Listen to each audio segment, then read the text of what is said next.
السلام علیکم ورحمۃ اللہ وبرکاتہ۔ زندگی میں ایک ایسا وقت آتا ہے جب انسان کہتا ہے کہ اب سارے دروازے بند ہو چکے ہیں، کیا ہوگا اور کیسے ہوگا؟ یاد رکھیں، یہ الفاظ مایوسی کے ہیں، اور مایوسی کفر ہے، اور کفر ہمیشہ اللہ سے دور کرتا ہے۔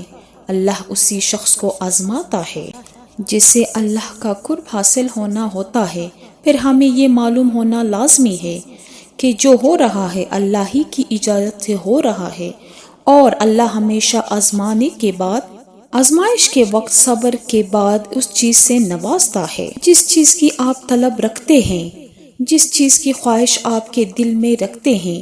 اللہ آپ کو صبر کے وہی شے عطا کرتا ہے، لیکن اللہ پر یقین لازم ہے۔